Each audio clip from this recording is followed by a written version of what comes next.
Bangladesh training শুরু হয়েছে। ফাহমিদুল বাংলাদেশের ট্রেনিং ক্যাম্পে জয়েন করেছেন। প্রথম দিনটা বৃষ্টিতে ভিজে সাংবাদিকরা যেমন তাদের কাজ করেছে, বাংলাদেশ দলের ফুটবলাররা ট্রেনিং করেছে। শেষ মুহূর্তে ট্রেনিং ভেন্যুটা পরিবর্তন হয়ে গেছে, ন্যাশনাল স্টেডিয়াম থেকে সেটা সরে এসেছে বসুন্ধরা কিংস অ্যারেনায়।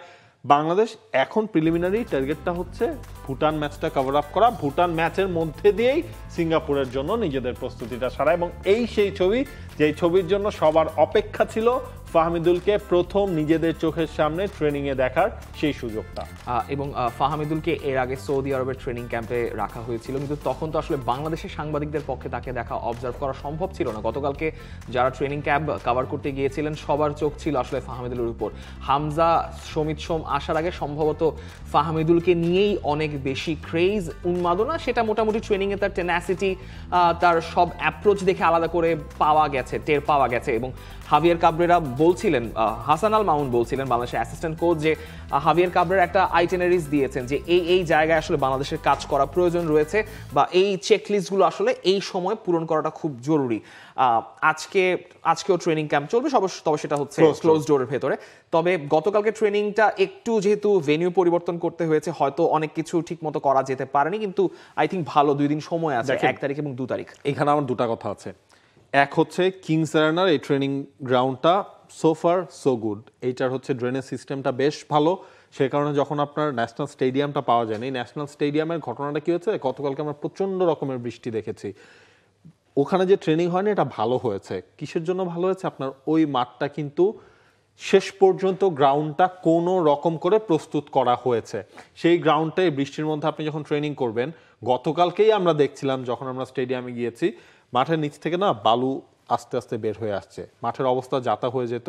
সুতরাং ভুটান ম্যাচে আপনি প্রপারলি সেই মাঠে বা ওই প্রপার গেম ম্যানেজমেন্টটা আপনি করতে পারতেন না। হয়তো বা আমরা দেখবো 3 তারিখের প্র্যাকটিসটা যদি বৃষ্টিও থাকে তারপরও সেখানে আলটিমেটলি করা হবে, মানে আজকেরটা এবং আগামীকালকেরটা আমার ধারণা বসুন্ধরা কিংস অ্যারেনাতে হতে পারে। যদি আবার ওয়েদার বেশ ভালো হয়ে যায় তখন হয়তো হাভিয়ার কাবরেরা ওই ম্যাচ ভেনিউতে তিনি ট্রেনিংটা করতে চাইবেন। আর এই গতকালকেরটা তো হচ্ছে আপনার এই যে সবাইকে মিলে আবারও নিজেদের মিশনটা জানানো, ভিশনটা জানানো। প্লেয়াররা যখন পরশুদিন টিমের সাথে জয়েন করেছেন, এরপর তাদের ওয়েলকাম করে যে এই কাজটা ছিল সবাইকে বলে দেয় আমাদের আসলে লক্ষ্যটা কি, যদিও সবাই জানেন ট্যাকটিক্যালি আসলে কিছুটা আস্তে আস্তে করে ওয়ার্কআউট করা সবার। এর মধ্যেই কিন্তু বাংলাদেশ দলের সাথে জিপিএস কিন্তু যুক্ত হয়ে গেছে। গতকালকে সব প্লেয়ারের বডিতে সেই জিপিএস ট্র্যাকার লাগানো হচ্ছিল। এই জিনিসগুলো এখন আসলে ক্যালকুলেশন পর্যায়ে চলে আসবে, কার ফিটনেসের কি অবস্থা রয়েছে। যদিও সেটা নিয়ে অন্যবার যতটুকু কাজ করতে হয় এইবার ততটুকু হবে না, কারণ আপনি মানে লিগ শেষ হয়েছে 2 দিনও হয়নি, সব প্লেয়ারই আলটিমেটলি ট্রেনিং এর মধ্যেই ছিলেন। সেই ফিটনেসটা নিয়ে অত চিন্তার কাজ না থাকলেও জিপিএস ট্র্যাকারটা অ্যাড করাটা মানে এটা একটা সময়ের দাবিই ছিল, কারণ কার কি অবস্থা, কে কতটুকু দৌড়াতে পারছেন, কোন কোন জায়গায় অগ্রগতি বা উন্নতির প্রয়োজন আছে সেটা ট্র্যাক করাটা সব এখন মানে পৃথিবীর সব জায়গাতেই হয় আসলে। ফুটবলারদের সব কিছু ট্রেন করা বা সব কিছু স্ট্যাটিস্টিক্যালি দেখাটা, কতটুকু ওজন পরিমাপ করতে হচ্ছে সকালে উঠে, সেটা কতটুকু ম্যানেজ করতে হবে, ডায়েটেশন সব কিছুই আসলে ম্যানেজমেন্টের মধ্যে নিয়ে আসতে হবে। এখন ওটা একটা বিষয় যে ন্যাশনাল স্টেডিয়ামে প্রস্তুতি যেহেতু করা, মানে প্র্যাকটিস যেহেতু করা যাচ্ছে না আপাতত ওয়েদারের কারণে, ওয়েদারটা আই থিঙ্ক এখনো এরকমই থাকবে, কারণ আজকেও এখন যখন আমরা শো করছি বৃষ্টি পড়েছে।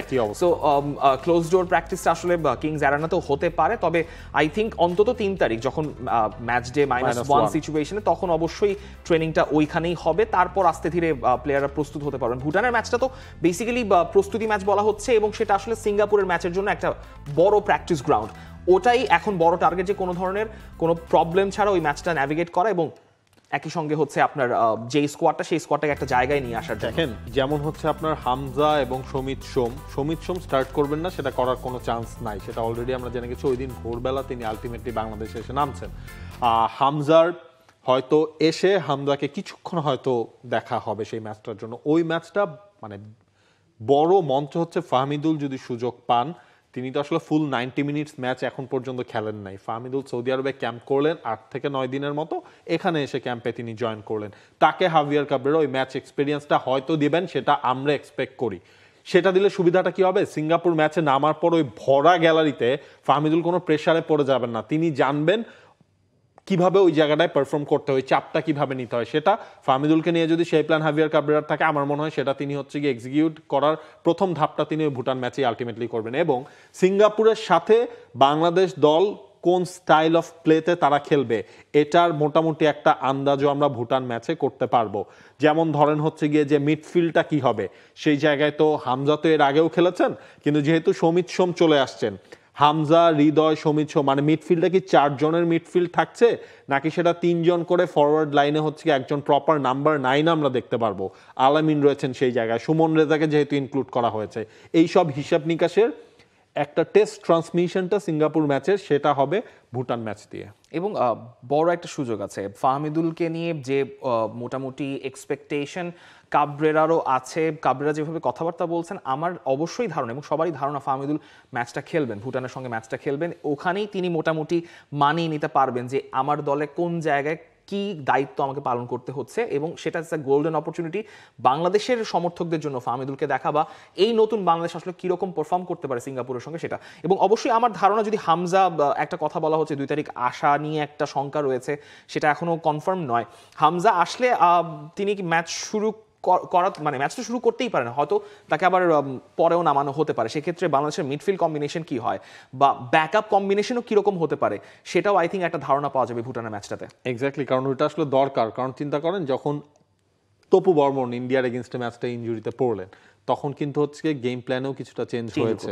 সুতরাং ওই plan B, plan C, plan D, এই জিনিসগুলো আসলে রেডি করে রাখা, সেটাই হবে হাভিয়ার কাবরেরার। এই যে ট্রেনিংটা তিনি পাচ্ছেন, অলমোস্ট 10-9 দিনের মতো একটা ট্রেনিং পাচ্ছেন, মাঝখানে ঈদুল আজহা রয়েছে, সেই দিন হয়তো বা ক্যাম্পে ফুটবলারদের প্র্যাকটিস থাকবে না, এই ব্রেক, টাইম ম্যানেজমেন্ট, ভুটানের ম্যাচ, এই সব কিছু এখন হাভিয়ার কাবরেরার নজরে রয়েছে। এবং হাভিয়ার কাবরেরা মোটামুটি, আমার সাথে ওই দিন কথা হচ্ছিল যে তিনিও বুঝতে পারছেন তিনি বাংলাদেশের দায়িত্ব নেওয়ার পর সবচেয়ে বিগ ম্যাচ এটা হতে যাচ্ছে, কারণ পুরো বাংলাদেশের নজরটা এখন 10 জুন সেই ম্যাচের ওপর। এবং জাতীয় স্টেডিয়ামে প্রথমবারের মতো ম্যাচ তিনি পাচ্ছেন, সেখানকার দর্শক যেখানে টিকিট নিয়ে একটা হাহাকার পড়ে গিয়েছিল, সেই টিকিট যারা কেটেছেন এবং যারা আরও মাঠের বাইরে থাকবেন, সেই প্রেশারটা বাংলাদেশ উল্টো দিতে চাইবে ভুটান এবং সিঙ্গাপুরের উপর। সেই ম্যাচকে ঘিরেই আমাদের বাকি 10 দিনের যত কর্মপরিকল্পনা, কারণ এখন ইন্টারন্যাশনাল উইন্ডো শুরু হয়ে গেছে, club football is officially over, now it's time for Bangladesh. For more updates, subscribe to our YouTube channel and click on the bell icon. Follow us on Facebook and Instagram. Download T-Sports app to enjoy exciting games and highlights. Visit tsports.com.